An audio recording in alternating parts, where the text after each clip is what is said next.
Homage to Buddha Shakyamuni, homage to Manjushri, homage to all the lineage masters. Profound and subtle dharma is rarely encountered in eons. Now we can follow it. May we realize the Tathagata's meaning. To liberate all sentient beings, please generate unsurpassed bodhicitta. Next, we will discuss the commentary written by the omniscient Maifam Rinpoche, the general exposition of the Guhyagarbha Tantra, Essence of Clear Light. For this teaching, I have strict requirements for the audience.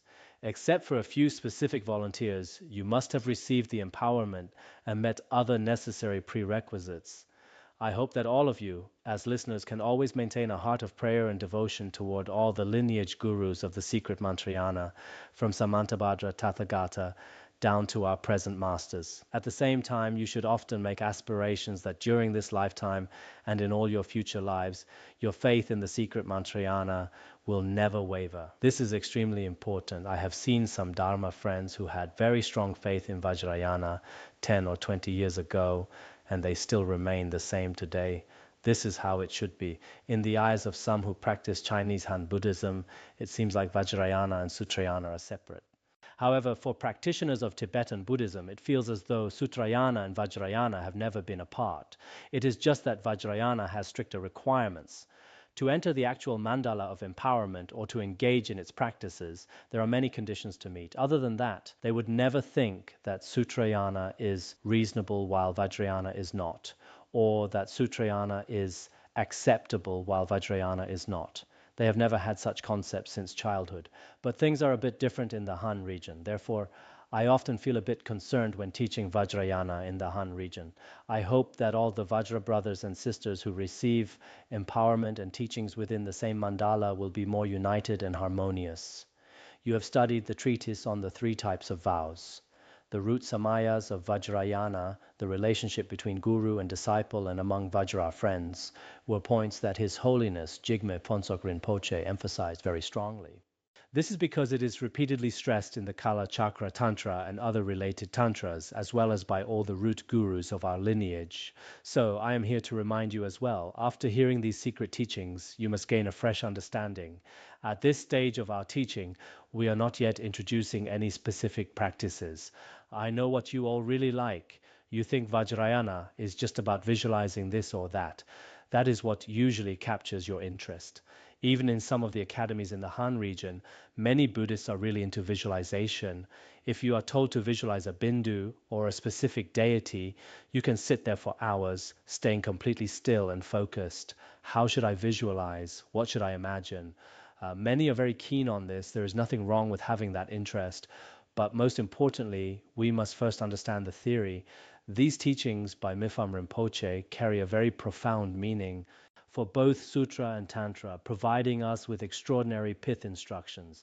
With these pith instructions, I hope that even if you don't fully grasp every point immediately after just one session, now that you have received the lineage transmission, you can read and investigate these truths over and over again. Next, we will explain how, within the level of conventional reality, all external objects are pure. To those philosophical schools that accept the existence of external objects, we must establish this purity through scriptural authority and logical reasoning. We will begin discussing this principle right here today. Therefore, to reveal the profound key point here in brief, there are 2 aspects of fully designated valid cognition: the valid cognition that relies upon short-sightedness and the valid cognition that relies upon pure seeing. Following this, Maifam Rinpoche uses his extraordinary wisdom to determine these extremely profound points that ordinary people can hardly fathom. You should be very clear about this. No matter which Dharma center for study or practice you visit, those who can truly master such profound principles are, in my opinion, very few. Whether among lay groups or the ordained Sangha, only a few truly understand the principle of the primordial purity of all phenomena. Few understand it from the very root. So, the text says that these profound key points will be explained here in more detail. It can be divided into 2 aspects. For now, we won't discuss ultimate valid cognition. Regarding ultimate valid cognition focused on appearances or emptiness, Mifam Rinpoche has given many pith instructions on those before. But let's set those aside for the moment. What we are discussing here is that conventional or designate valid cognition is of 2 types. The first is the valid cognition of short-sightedness, and the other is the valid cognition of pure seeing. I briefly explained this to you when we studied the Sword of Wisdom. I wonder if you remember this, but these principles are actually very important. Whether you are practicing the generation stage or the completion stage, especially for the primordial purity of great perfection, they are crucial. So today I will focus on the valid cognition of pure seeing and short-sightedness. These are such vital points that even grasping one major truth like this each day is enough. In the last class, I asked a student what they thought about these teachings. Two of them said they were okay, but that I just kept talking about the conch. They said I kept talking about a white conch and a yellow conch. Actually, I was not just talking about conches.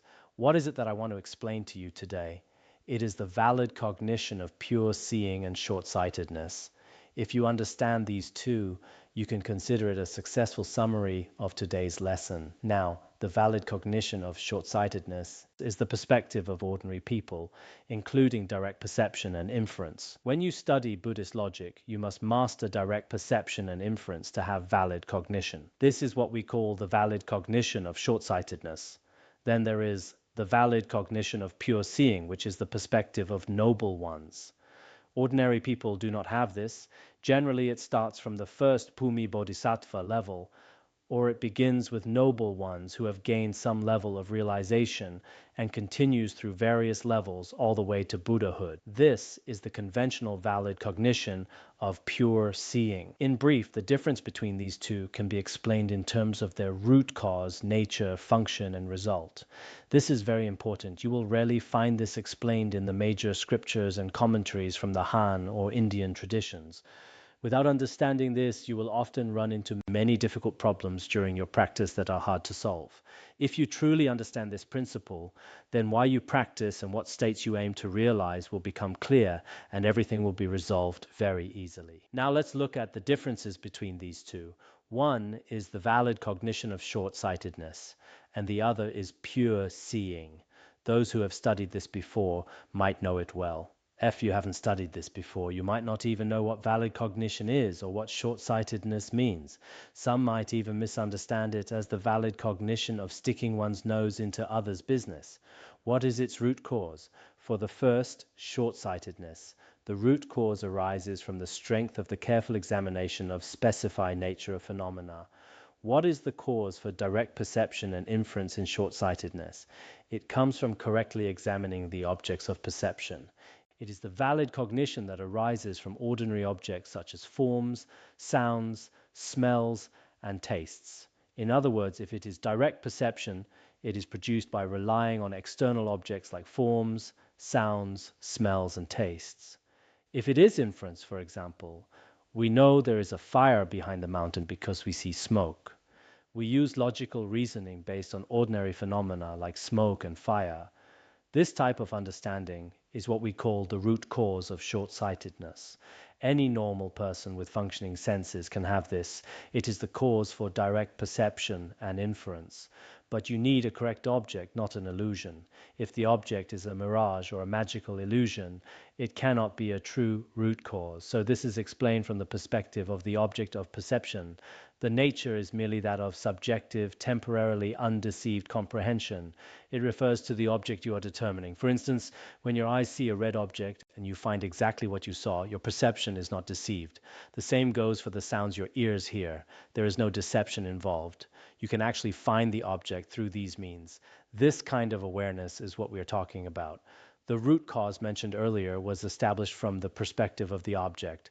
In terms of its nature, valid cognition in Buddhist logic is essentially a non-deceptive consciousness. As we all know, valid cognition is an awareness that is non-deceptive. It connects with and reaches its object without any error or deception. This type of consciousness is the nature of the valid cognition of short-sightedness. So what is the function of this short-sighted valid cognition? The function is to eliminate misinterpretation concerning the object of the short-sighted mind. For example, if you have any superimpositions, doubts, or confusion about the object of direct perception, this valid cognition clears away those uncertainties. Regarding inference, some might think a pillar is permanent, but through direct perception and logical reasoning, they prove it is impermanent. By doing this, the original attachment or superimposition of the pillar being permanent is removed. What is the use of direct perception and inference? We can then clear away all superimpositions and misunderstandings that do not align with correct reasoning. If someone believes that past and future lives do not exist, we use logical inference to prove they do. This leads people to gain a firm conviction in the reality of rebirth. This is exactly how it functions. So does short-sightedness, which includes direct perception and inference, serve a purpose? Yes, it is incredibly useful. We study Buddhist logic so that we can develop authentic certainty within ourselves. With this certainty, you can engage with conventional reality without being deceived. That is the function of short-sighted valid cognition. Then, what is the result? Once you have mastered this, or once this valid cognition is present in your mind, the result is to engage based on having reached a final determination. In other words, you are no longer filled with doubt or hesitation. You engage with your objects with total confidence. When you have this valid cognition of short-sightedness, let's say you develop an extraordinary faith in Buddha Shakyamuni. At first, you use logic and evidence to confirm this faith. Then, in your practice, you can pray to the Buddha with complete certainty. In your practice, you first use the paths of direct perception and inference to verify the truth, and then you can truly enter the actual practice. Think about how you follow a spiritual teacher or came to Larunga. You probably started by asking around or searching the internet. You wanted to know what the academy was really like. After you learned that we study the 5 great treatises and have various practices here, you made the firm decision to come. This is the result of short-sighted valid cognition. To achieve any meaningful goal, anyone will need diligence and hard work, which eventually leads to real results. This outcome is essentially the correct fruit of our short-sighted valid cognition. So, regarding short-sighted valid cognition, any practitioner in the world will surely use this kind of valid cognition and their own correct thinking to look for the right path and finally reach whatever they are seeking, whether it is a goal or a result. This is short-sighted valid cognition. In fact, we all have this short-sighted valid cognition. It's just that for some people, their short-sightedness leads to wrong judgments. They think they are using direct perception or inference, but they are actually inaccurate. This kind of thing does happen. In fact, everyone can possess the valid cognition of short-sightedness. It has its own cause, its nature, as well as its function and result. These 4 principles are actually at work in the daily lives of ordinary people. However, the valid cognition of pure seeing we are about to discuss is different. The root cause for the pure seeing is that it is attained through the post-evenness, seeing of the nature of phenomena just as it is. Now, this is quite difficult. First, the noble ones correctly and authentically enter the meditative equipoise of primordial wisdom. Once in that state, their primordial wisdom is inseparable from the Dharmadhatu. It is only when they arise from that meditation that they possess this wisdom in the post-meditative state. The short-sighted valid cognition we mentioned earlier doesn't need any of this. It only requires an undeceived object, but for pure seeing, the cause is not so easy to come by. Think about a bodhisattva on the first bhumi who enters perfectly into the meditative equipoise of the Dharmadhatu.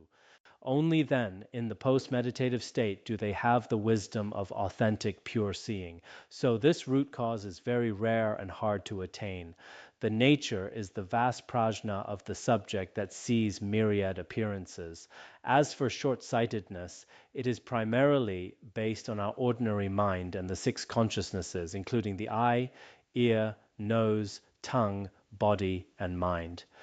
But here it encompasses myriad appearances. This includes all time and space, everything within conventional reality. Aside from the ultimate truth, it covers every vast object in the conventional world.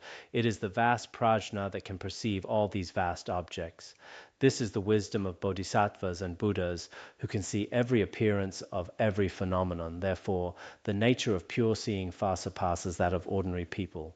Right now, we don't have this wisdom at all as ordinary beings. So we shouldn't think that just because we don't see something, it doesn't exist. Or if we don't hear it, it's not there.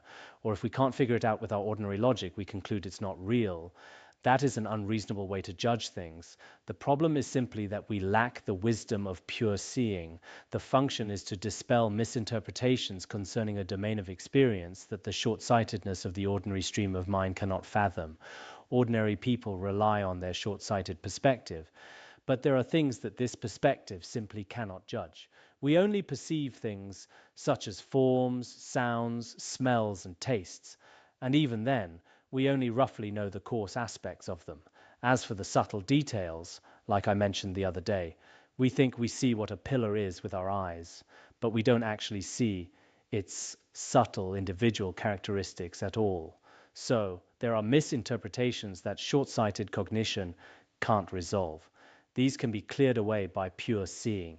When you have pure seeing, you realize that just because an ordinary person can't see something, it doesn't mean it's not there. This pure seeing of the noble ones is exactly what we ordinary beings are lacking. The result is to realize the omniscient wisdom that knows the multiplicity of things. This refers to the Buddha's knowledge of variety. Bodhisattvas and other noble ones also possess a similar kind of knowledge of variety. While knowledge of the nature of phenomena correctly understands the ultimate nature, knowledge of variety correctly understands all conventional appearances. This kind of wisdom is called the knowledge of the variety. So the difference between these two has been explained very clearly here. On the surface, it might seem like just a theory or an idea, but in fact, it carries huge significance for Buddhism. To understand it at its root, you must learn how to analyze it this way. And regarding these principles we're discussing, I often think that Mipham Rinpoche's words are truly the words of a noble one. If you contemplate, think about, and explore them deeply, you will find an endless treasure trove that you can keep digging into. There are so many precious truths to be found in there. These two valid cognitions can be likened to the eyes of the humans and the gods.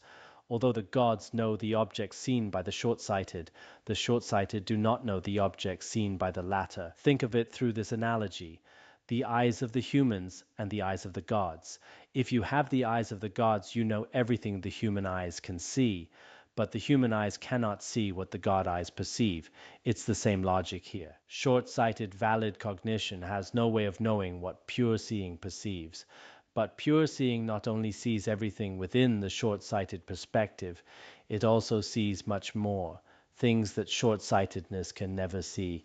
It can perceive deeper, broader truths and more profound aspects, extending to the nature of all phenomena that it can see. This explains why when many people practice, they often experience extraordinary phenomena. Their ordinary short-sighted vision gradually reaches the level of pure seeing, even if they haven't reached the high levels of the first or second Bhumi Bodhisattvas. When they follow the path laid out by the noble ones, those extraordinary states can manifest in their practice. If you only study the basic two truths, ultimate and relative, it's very hard to explain these experiences and realizations during practice. If you say everything relative is just fake, then what about praying to Amitabha? When Amitabha Buddha appears as a pure manifestation, would you just say that's relative and fake? If ultimate is only emptiness and relative is only illusion, then you can't establish the validity of these pure visions at all. According to Mipham Rinpoche and many Pith instructions, it's true that much of the relative world is illusory. But behind or within that fake layer, there is a dimension that is real. This reality, compared to the ultimate truth, is still not the final truth, but on a relative level, we must acknowledge it. In fact, practitioners must accept this level of reality. That's how these two relate. Based on that, given that the mind of the pure seeing is uncommon, in the space of a single particle, they can see as many pure lands as there are particles, and in a single instant they can reveal the deeds of many kalpas.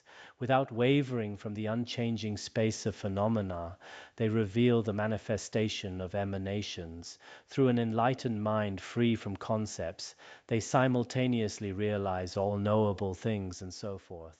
Although it appears as though such an inconceivable field of experience is contrary to the objects of ordinary short-sightedness, thus precluding the possibility of proving its validity, nevertheless, since this valid cognition is extremely agreeable, the validity of short-sightedness can be proved. This point is very important. In other words, by relying on the valid cognition of pure seeing, one perceives its own unique objects of experience.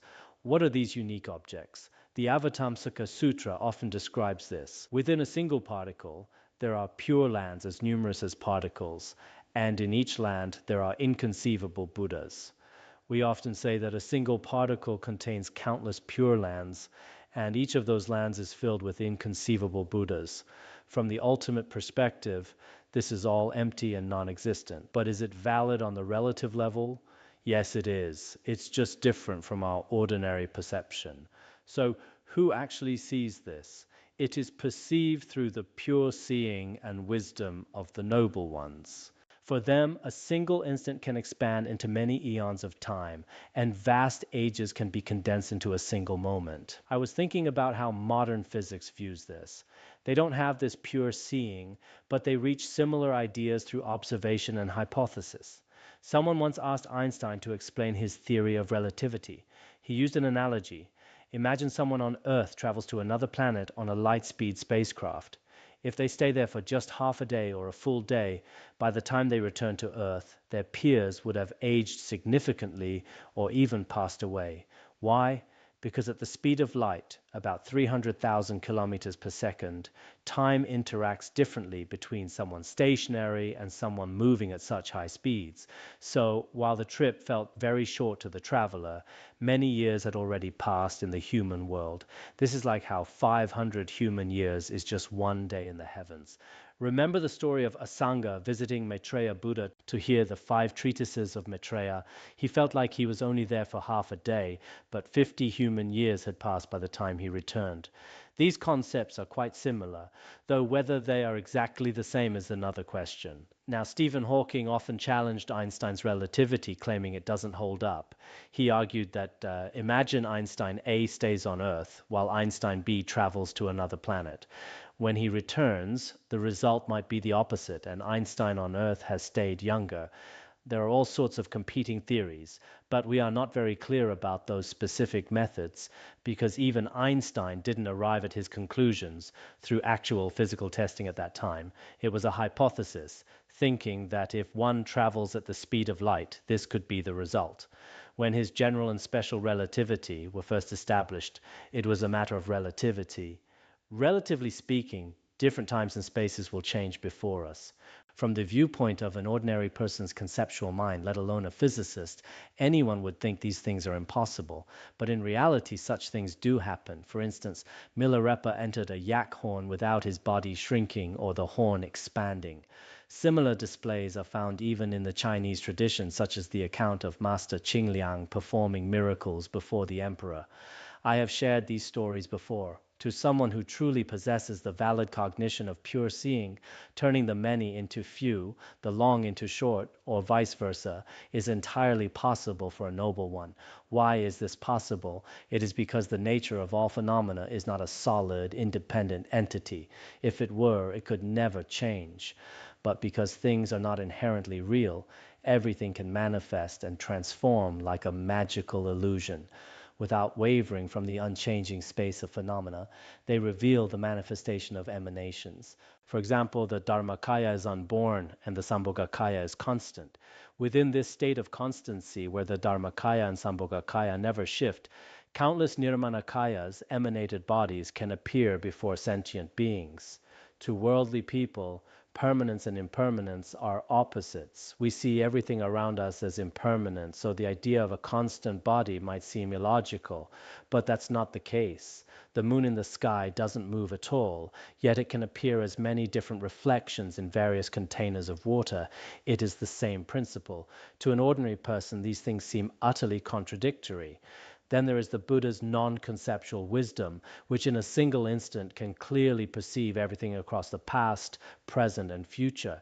He sees all phenomena simultaneously. Many of these states are inconceivable to us. As ordinary beings, we think permanence contradicts impermanence, or the many contradicts the one, but in reality there is no conflict. All such things that seem contradictory and impossible are proven to be perfectly logical through the valid cognition of pure seeing. The valid cognition of perfectly pure wisdom originates from the power of the logic regarding the inconceivable nature of phenomena. As I mentioned, from our current perspective, these things appear completely irrational. But when you have the wisdom of pure seeing in its presence, hazy things are not only consistent but also perfectly logical. This includes the teaching in the Uttara Tantra Shastra that all beings possess Buddha nature and the Vajrayana view that all phenomena are primordially pure. To someone who has never studied secret mantra, these views seem to clash. Today, many people take Buddhist and secret mantra teachings out of context, questioning, isn't that different from what your religion says? Isn't that contrary to what Buddhism teaches? They try to judge profound Buddhist realizations with a very shallow understanding, but this is naturally like an outsider trying to judge a professional's techniques. It's not surprising, and we should be understanding about it. It's natural for them to have such doubts since they haven't had formal study or practice. Broadly speaking, however, because pure seeing exists, many seemingly irrational points are proven to be profoundly logical. The valid cognition of perfectly pure wisdom originates from the power of the logic regarding the inconceivable nature of phenomena. How is the valid cognition of perfectly pure wisdom of Buddhas and Bodhisattvas produced? It arises from the power of realizing the inconceivable nature of reality. The nature of reality itself possesses an inconceivable power. When someone realizes it, it truly manifests in their experience. Think of the great masters in both the Chinese and Tibetan traditions. Countless pure phenomena constantly appear within their realization. And why is that? It's because they have truly realized the nature of the Dharma Dhatu. It is born from that power, therefore possesses great strength, will never deceive, and is transcendental, pure, unsurpassed, and unequaled. The power of this wisdom is indeed immense. An ordinary person may speak 100 times, but a noble being uses wisdom to state a truth that can never be changed or proven wrong. It will never deceive you. For instance, when we say all phenomena are primordially pure, no scientist or critic can ever truly refute it. It is an eternal, undeceived truth, not a temporary one. Furthermore, it is transcendent, a truth beyond the reach of worldly perception. In this world, it stands as an unequaled, pure, and unsurpassed view. Regardless of who they are, anyone who possesses this realization deserves our deepest respect and praise. Of course, in the relative world, things like chanting mantras or doing good deeds are also praiseworthy to ordinary people. But what is most worthy of praise? It is those whose impure minds have merged into the Dharmadhatu, attaining pure primordial wisdom. Such people may appear just like everyone else on the surface, as the later parts of the Guhya Garbha Tantra will explain. On the surface, his physical presence, how he speaks, eats, or walks, might look exactly the same as anyone else's. But because he possesses the exalted pure seeing of a noble one, the true nature of his actions is totally different from those of an ordinary person burdened by heavy afflictions. This is the level of realization each of us should strive for. For this reason, proving the Buddha as a person of valid cognition can be done even through the path of the short-sighted. In the study of Buddhist logic, specifically in the second chapter of the commentary on valid cognition, we establish that all Buddhas, starting with Shakyamuni, are beings of valid cognition. This is proven through inference. Buddha taught the Four Noble Truths, and no other ordinary person could have taught such a path. Based on this logic, the Buddha is established as a being of valid cognition. You don't actually need a noble one's pure seeing for this. It can be proven through inference using our ordinary short-sighted perspective. It is proved through the F-valid cognition, while all uncommon, inconceivable fields of experience of the Tathagatas are proved by the valid cognition in a manner that is congruent with the nature of phenomena. That the Buddha is a being of valid cognition who never deceives any sentient being is something short-sighted logic can prove. However, the Buddha's inconceivable activities, such as knowing the minds of infinite beings in a single instant, or appearing in countless forms simultaneously to guide infinite beings toward liberation. These are beyond our normal conception. It's very hard to prove these through conventional logic or ordinary reasoning. So how do we confirm them? They must be established through pure seeing. Without establishing the validity of pure seeing, we could never accept the inconceivable qualities of Amitabha Buddha or the infinite wonders of the spiritual realm. Some people often criticize the Vajrayana, But if you don't have this pure seeing described in the Vajrayana, then the inconceivable truths of the Pure Land tradition and even the profound teachings of the King of Aspiration Prayers would seem like nothing but myths. They would seem too mysterious or deep for our conceptual minds to ever grasp. The idea that in a single instant, in all worlds throughout the 10 directions, Tathagatas as numerous as particles are teaching infinite dharmas, with each teaching guiding infinite beings to countless Buddha fields. When you talk like this, someone who isn't mentally sturdy enough might get dizzy, like being carsick or seasick. They simply lose track of what is being said. Last year, when we studied the 5 Pure Land Sutras, many students felt overwhelmed. Why are there so many billions and trillions of everything? That's quite understandable. It's because we are limited by our conceptual minds and our 5 senses, like sight, hearing, smell, taste, and touch. It's like using a low-quality medical instrument that can't detect anything. Some hospitals in remote areas have very basic machines.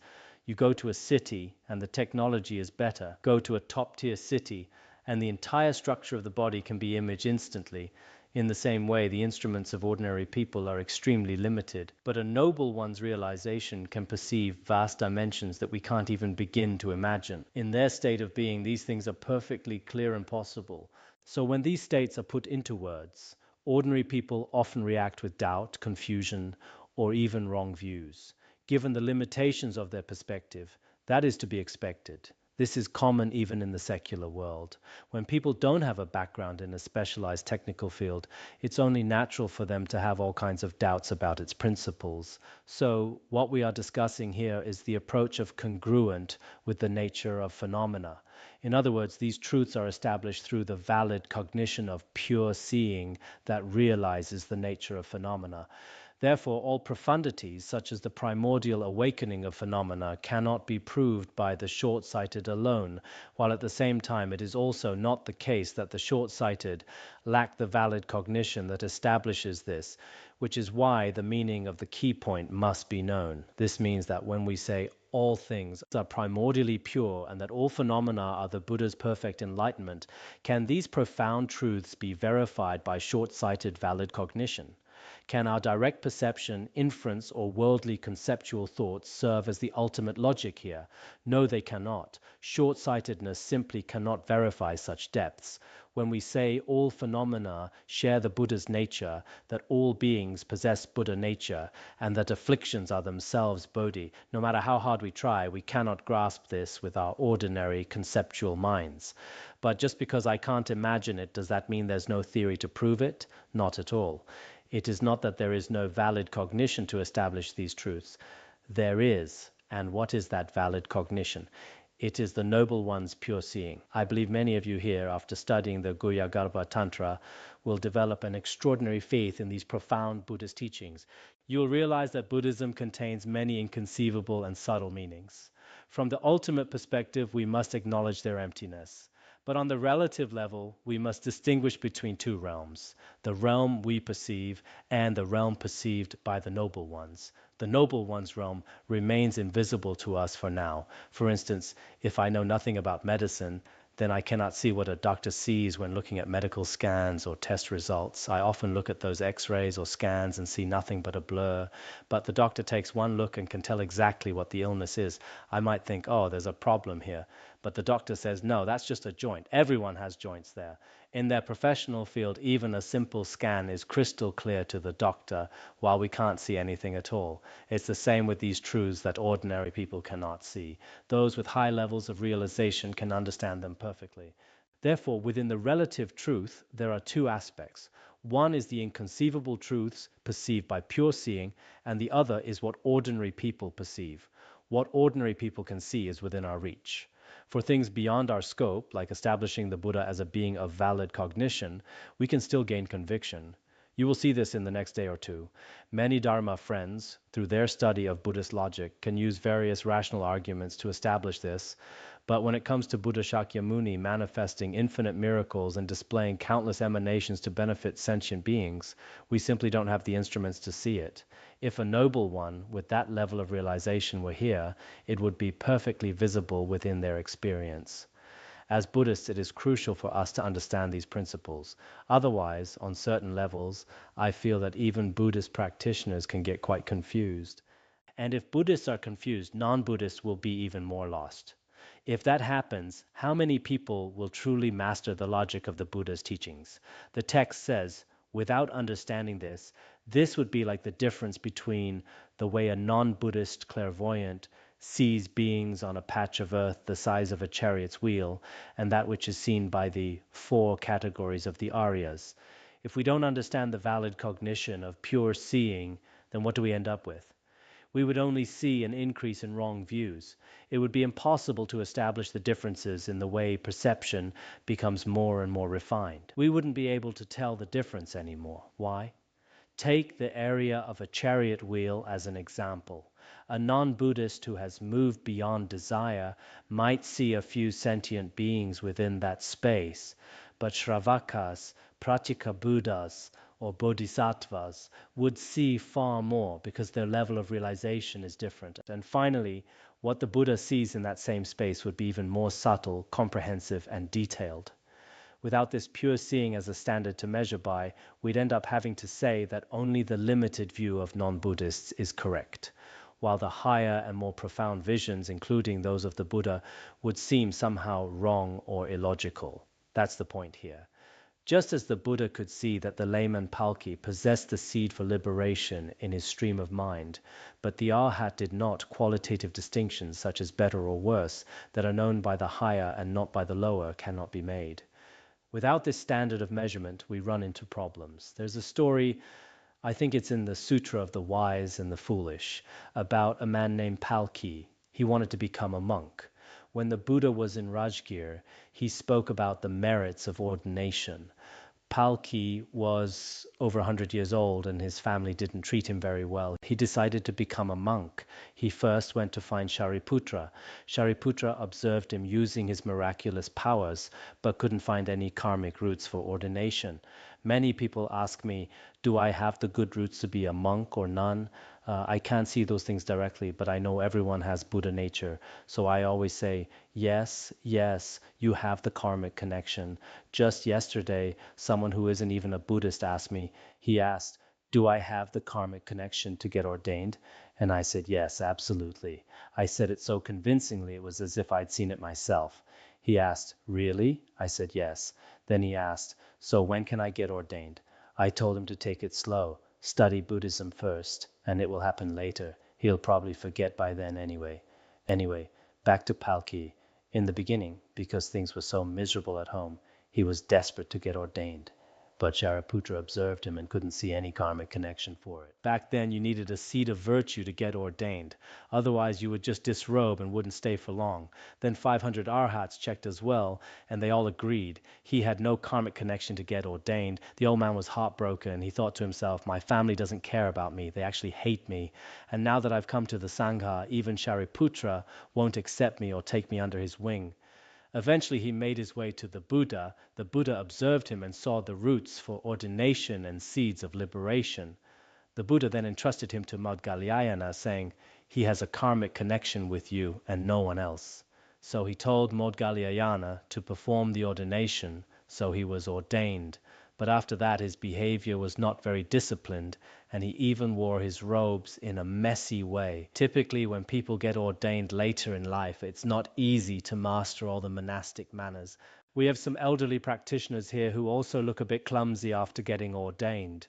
They might not wear their robes quite right, or walk with the perfect posture. After all, they've spent their entire lives in a secular style. All those old habits and ways of moving are just deeply ingrained. They aren't like those who ordain as children and have naturally refined manners. At that time, many other monks really didn't like him and were quite annoyed. He was so sad and started thinking, at home my family bullied me, and now in the monastery even the monks are bullying me too. I should just end my life. He went down to the river, hung his robes on a tree, and was ready to jump in. He thought, I hope my robes can at least be of use to some other pure, disciplined monk. He was ready to leave this world behind. Just then the Buddha saw this with his miraculous powers, called him back, and told him he had the seeds of liberation. Eventually, through various circumstances, he began to practice diligently and attained arhatship. Many people were amazed. How could this be? Even the arhats had looked with their eyes of wisdom and saw no good roots, yet the Buddha saw them clearly. The words of my perfect teacher says that in a past life he was once a pig. A dog was chasing him on a very hot day, and he ended up running around a stupa. It's said that because those seeds finally ripened, he attained liberation. Other accounts say he was once a woodcutter chased by a tiger. He climbed a tree and shouted a single prayer to the Buddha. Based on that merit, he eventually became a monk. Anyway, no matter what happened, he eventually attained liberation. However, that seed of liberation in his mind was invisible to the arhats, yet the Buddha saw them clearly. If you don't accept the valid cognition of pure seeing, then you'd have to say the Buddha's vision was wrong and the arhats were right when they said he had no good roots. But that's clearly impossible. Without this distinction, we wouldn't be able to explain these. Furthermore, in the sutras it states, even upon the tip of a single strand of hair, there are millions of inconceivable pure lands. Even the variations of their shapes are discernible, while they all remain distinct. The sutras state that on a single pore or the tiny tip of a hair, there are inconceivable pure lands.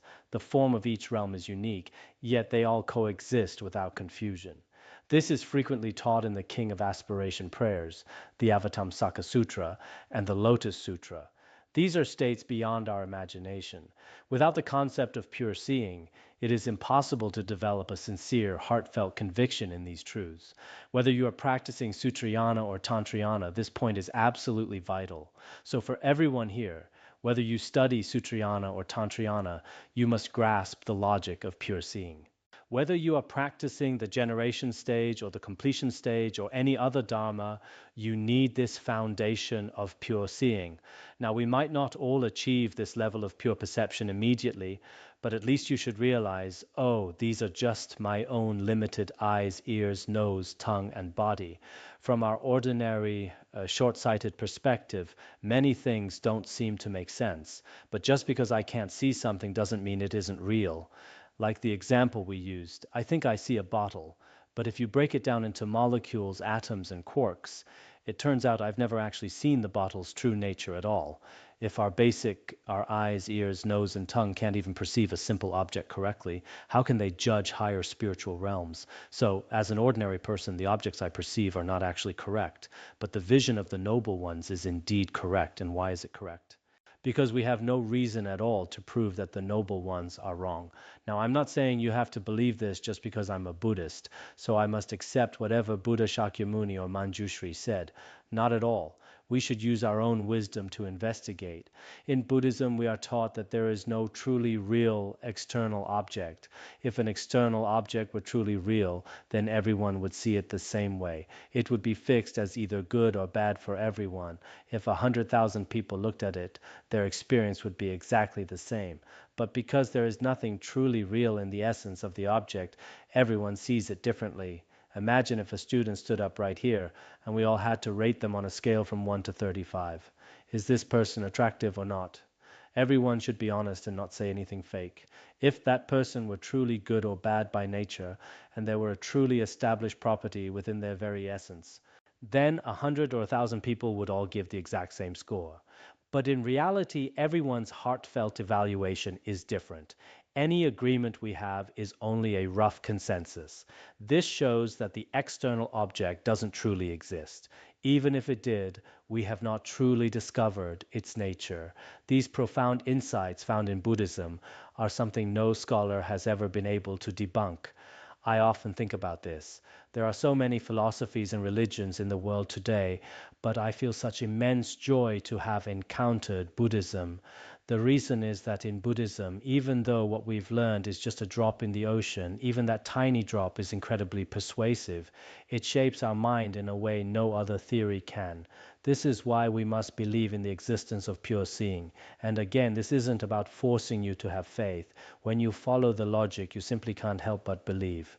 If you don't trust this, is there anything more reliable or more dependable in this world? Honestly, there isn't. I often think about those studying the Sutrayana path. Many of them don't really understand these principles. There are Dharma masters who give lectures and teach the scriptures, but they haven't developed a genuine, stable conviction themselves. For example, they might recite, in a single atom there are pure lands as numerous as atoms, and in each land there are inconceivable Buddhas. They might be able to say the words, but in their hearts they don't necessarily understand the true meaning.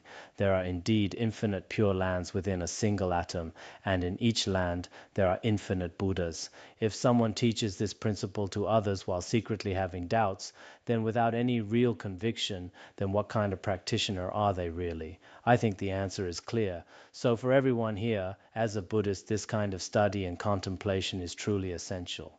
Of course, daily practice is important too. But if you have a solid foundation of study and contemplation, then your practice will naturally go very smoothly. If our foundation is weak or our basics are shaky, you might do a lot on the surface, like chanting and doing good deeds, but the actual results won't be very good and it won't last long. Eventually, as time goes by, because you haven't resolved your fundamental view, you'll easily be swayed when facing different situations. The convictions of those who have studied for a long time really have a unique kind of strength. That's how it is. Now let's move on. We just discussed how objects are established as pure within the relative level. Now we establish purity through valid cognition of genuine analysis. From the ultimate perspective, through the power of genuine analysis, we gradually establish that all phenomena are primordially pure. Even that which is referred to as impure does not exist except for appearances formed through suffering and its source. When we say the world is impure, it refers to the truth of suffering, which is all impure phenomena within the universe and sentient beings. And the truth of origins refers to karma and afflictions. Aside from karma, afflictions, and what they produce, namely the universe and sentient beings, there is nothing else. It is just these appearances, the universe and beings of the six realms, along with the karma, afflictions, and suffering within our own minds. Aside from these impure things, there isn't anything else. But when we use the wisdom of cessation to examine these phenomena of suffering and its causes, do they actually hold up? Here's what the text says. The space that is empty of the two aspects of self and all appearances united with that, including self-fixation and the nature of the passions, their apprehension, and the karma generated through those passions, have never existed as the nature of suffering. Therefore, while naturally abiding as pure, not even the name impure exists via the truths of suffering and its source. It means the wisdom of the two selflessnesses. These are empty of the self of persons and self of phenomena, in union with the Dharma Dhatu. Actually, they are emptiness, and this emptiness is the Dharma Dhatu. This Dharma Dhatu is in union with luminosity. It is not a blank void.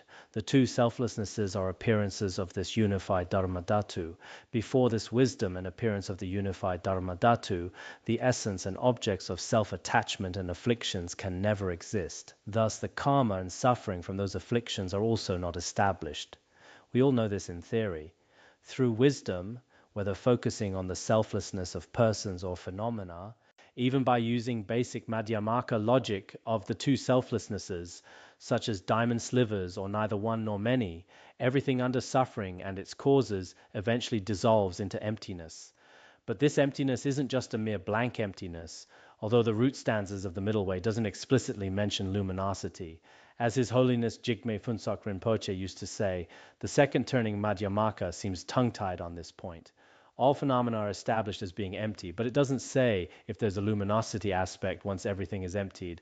However, in works like the Jewel of Unborn Madhyamaka or other treatises by Nagarjuna, the aspect of luminosity is mentioned. This is why Madhyamaka is often divided into Shentong and Rangtong. Rangtong establishes the second turning as being entirely empty, while Shentong establishes emptiness. At the same time, it reveals the luminosity that lies behind it. This is called Shentong. So, in the treatises written by those Shentong masters, the aspect of luminosity is naturally introduced.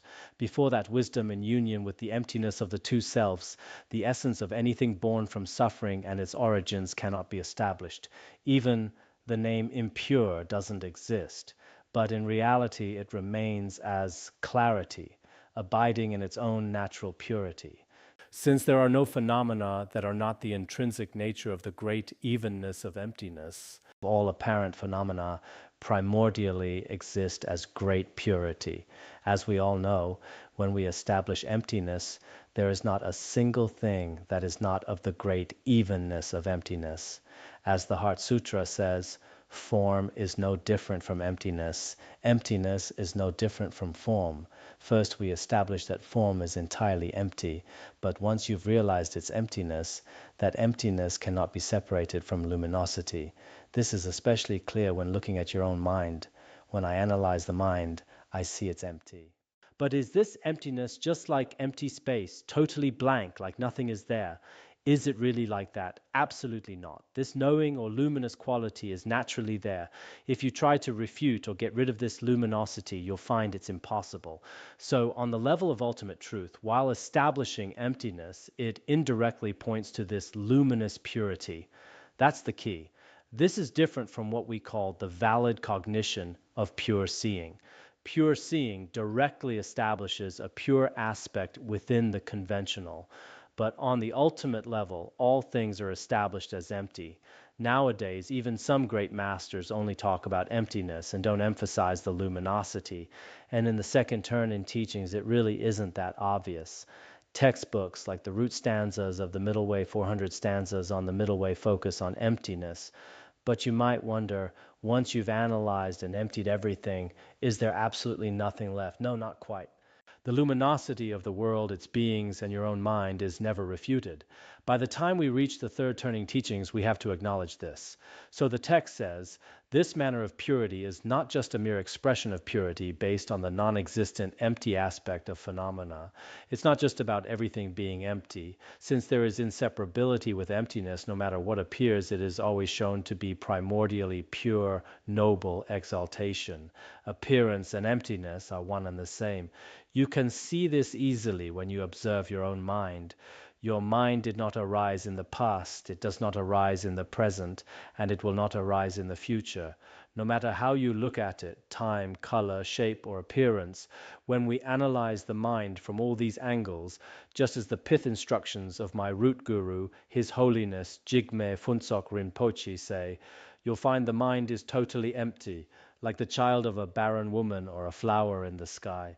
There's no difference, without any real entity at all. But within that emptiness, luminosity exists naturally, inseparable from it. So from the perspective of luminosity, it is clear, knowing, transparent, and vivid. You can actually experience it when you observe your mind. This is the most profound secret of the secret mantra. It's not like the Madhyamaka approach, where you just refute everything and you're done. If that were the case, we'd just be saying there's nothing. You'd close your eyes and just think nothing, emptiness. But even then, a clear, knowing mind is naturally there, surfacing on its own. In the great perfection, we call this naked awareness. If you can recognize it, that is true enlightenment. Zen Buddhism describes it in the same way. How unexpected. Our own nature is originally pure. How unexpected. Our own nature is beyond birth and death. How unexpected. Our own nature is inherently complete. How unexpected. Our own nature is forever unshakable. How unexpected. Our own nature can give rise to all things. Is our time up? Not yet? Okay, back to the point. It is because appearance is inseparable from emptiness. Appearance itself is what we call primordial purity, samantabhadra, and great bliss. So while you are realizing emptiness, that very reality is primordial purity and great bliss. Samantabhadra means all is good. It means nothing is impure. Every appearance is pure. This wisdom of great bliss reveals itself naturally. In Mipham Rinpoche's Beacon of Certainty and Rongzom Pandita's treatises on the secret mantra Mahayana, this is proven through both scripture and logic. Whether you practice Zen or Dzogchen, you really need to understand this. Otherwise, some people just don't get the theory at all. The guru tells them, visualize this, so they do. Deep down, they don't think things are actually pure, but since the guru insists, they tell themselves, okay, I'll visualize it. I've met people practicing toga like this. Some practitioners would look at the sky all day, searching for these bindus. But in their hearts, they're thinking, there's probably nothing to see. but my guru told me to do so, so I'll just keep staring. If I don't see anything, what can I do? This happens because they have no basis in theory at all. They are just told to see everything as pure or visualize the deity. It's like what Mifam Rinpoche said. If you don't understand this logic and believe samsara is impure while trying to visualize pure deities, it's like painting perfume on a bottle of vomit. This kind of Vajrayana is as sad as a painted lamp. It has no light. So it's vital to first gain a correct understanding of these secret mantra teachings. You'll see that while everything is empty, that very emptiness reveals luminosity. And this isn't just about being convinced by theory. When we look within and reflect on our own minds, it becomes clear. Analyze your own mind using all the Madhyamaka reasonings. Diamond slivers, one or many, refuting the four kinds of birth, and so on. When you use these to analyze all phenomena, try your best to completely dismantle any sense of a real entity. But once they are dismantled, just as Mifam Rinpoche said, this selfless emptiness is in union with an appearance that is fundamentally free from any karma or afflictions. It has always existed in a state of primordial purity. When you combine the practices of secret mantra and Zen and put them into action, anyone with even a little experience will realize, no matter what you say, do, or how you behave, it's all within that state where luminosity and emptiness are one. In that state, accumulating merit and practicing virtue becomes effortless. Next, we'll discuss proving the subject to be wisdom. We've finished the part about proving appearances as wisdom deities. The purity of appearance has been covered. The second section is the way of establishing great purity is from the perspective of those proponents who do not accept the common external existence of objects and hold phenomena to be nothing but the mind's appearances. The previous part was for schools that accept external objects like the Sotrantikas and so on. To them, we say external objects exist, but every mountain, river, and plain is actually pure. We looked at that from both the ultimate and relative perspectives. If you believe in an external world, then there is fundamentally nothing except pure phenomena. That was the point we just covered. Now, for schools like the Mind Only and many tantric schools, they don't accept real external objects. They are seen as illusions of the mind. All phenomena are simply the mind's own manifestation. To schools like the Mind Only, even the mind is pure. Nothing is impure. The whole world consists only of object and subject. If you accept external objects, they are pure when analyzed from both ultimate and relative views. The text is brief, but I hope you really realize these points. If you don't realize this, your study of secret mantra will be hollow. As the fifth patriarch said, if you don't recognize your original mind, studying the Dharma is useless. Similarly, if you don't understand these principles of the Guhyagarbha Tantra, your study won't benefit you at all. The text says, that which constitutes the occasion of impurity is reification through familiarity with various dualistic concepts, resulting in the appearances of the myriad phenomena of the six classes of beings. Accordingly, to be free from misconception during the time of the path constitutes pure appearances. At the time of the result, when all obstructions are completely exhausted, the limitlessly arising and exceedingly pure manifestations are nothing other than just the appearances of one's mind. This is the core meaning here. For schools that deny external objects, those objects never existed. For mind-only schools, they say that due to habitual tendencies from the beginningless past, the appearances of subject and object and various habitual tendencies increase. This results in an impure stages with the appearances of the myriad phenomena of the six classes of beings. This refers to the level of ordinary sentient beings, when those old habitual tendencies are mostly gone and one is free from deluded views, like a bodhisattva on the bhumis. That is the second stage. Then there is the third stage. The perfectly pure stage, where all obscurations are gone, is the level of Buddhahood. In any case, whether we are talking about the stage of a sentient being, a bodhisattva, or a Buddha, all these infinite appearances, whether they seem pure or impure, ultimately come down to being nothing but the appearances of one's mind.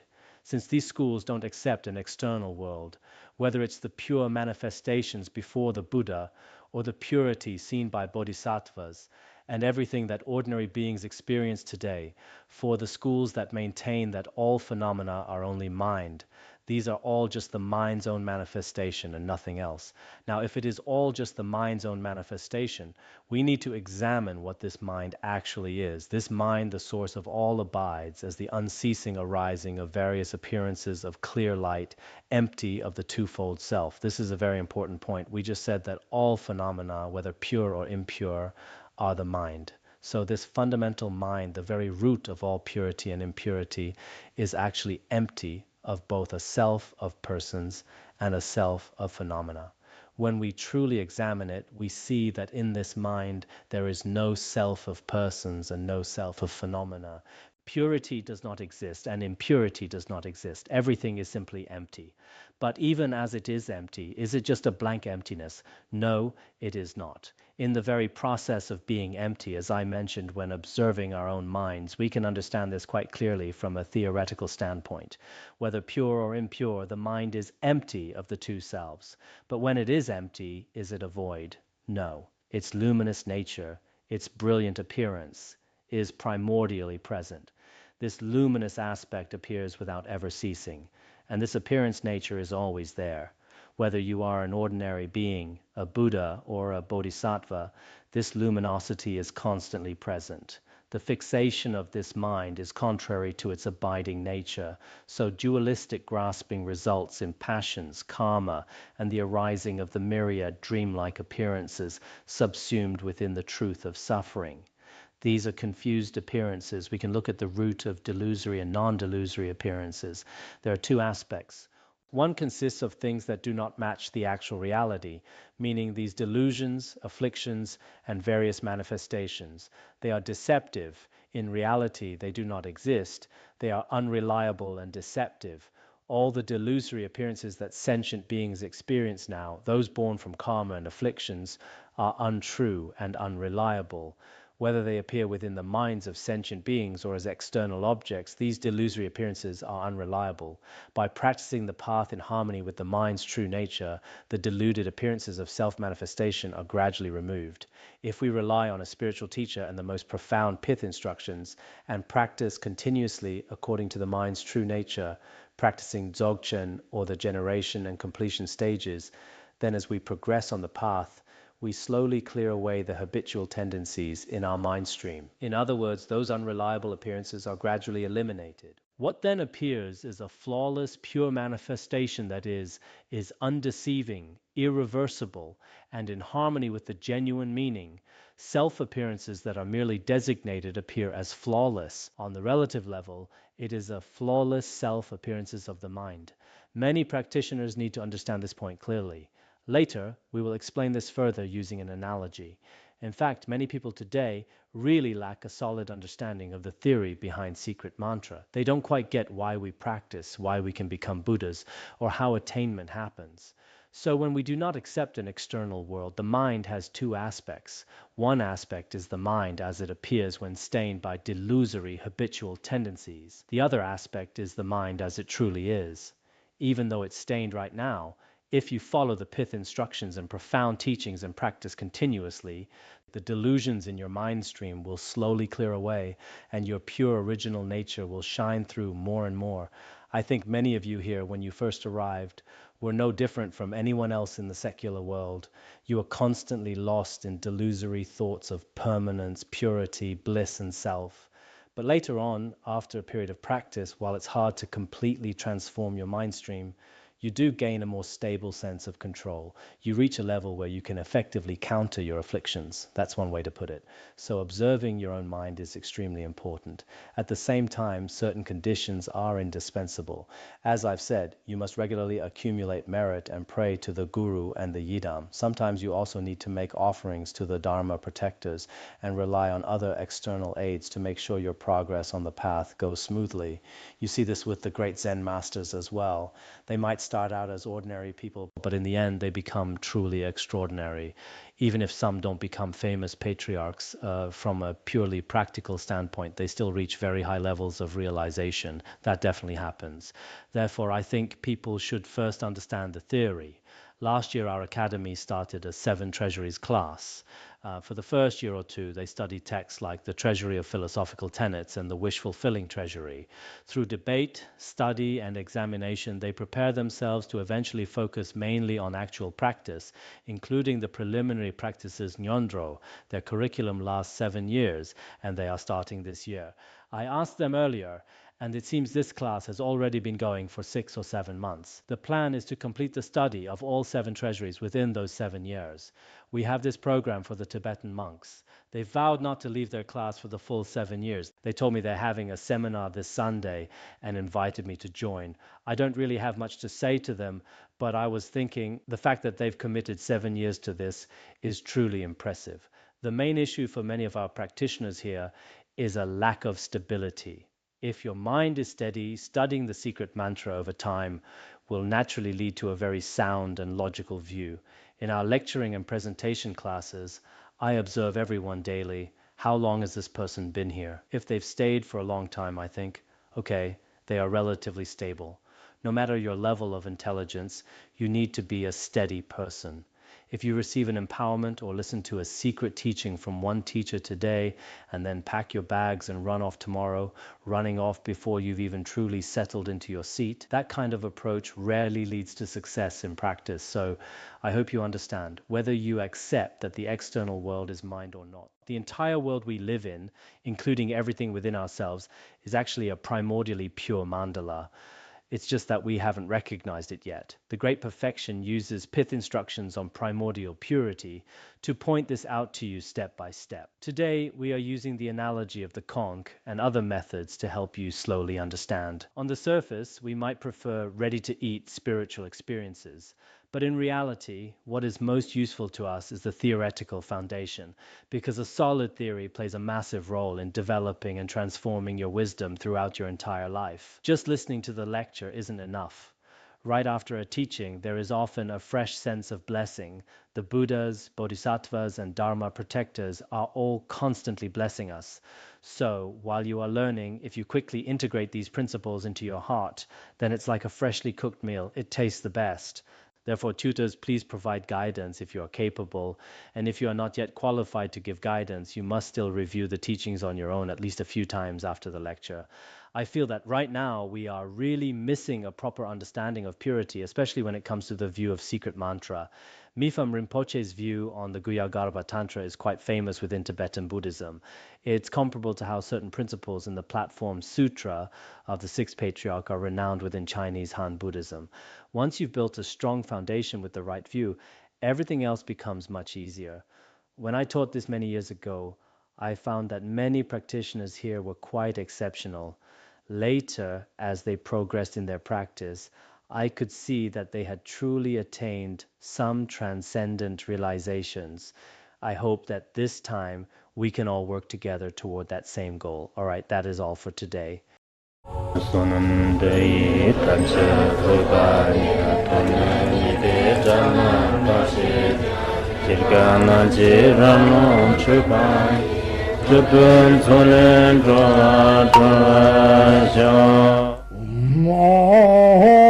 Bandara Badma Sodargye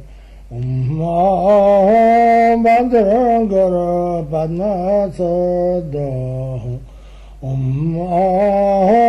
Bandara Badma Sodargye